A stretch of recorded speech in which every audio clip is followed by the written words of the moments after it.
Moshere, mimi nilikuwa tunapita, bakaniambia kaka kuya. Nasiki ni nini? Kuya.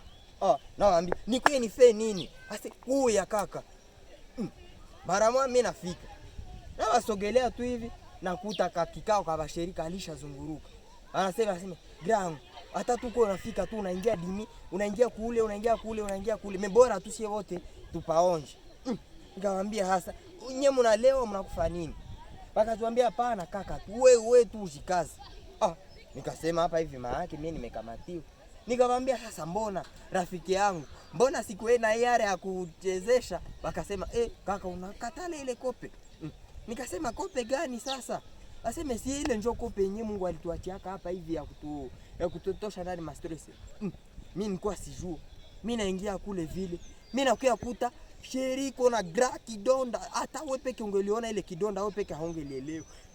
Nikamwambia sasa sere yangu, "Jani hauko naenda kwa mganga?" Akasema, "Hapa, niende kwa mganga." Nikamwambia sasa sere yangu, "Hiki donda nyuko najiwekea hii hapa hivi. Sitaacha unakufa, mtaingia ma-infection hapa hivi na nani." Nikamuinteresse sere yangu, "Kimbia kwa mganga hata bapatie mauzi au kama utaona uzi ni saa mrefu, unaweza patia na spare glue. Itabana." Hakunisikia.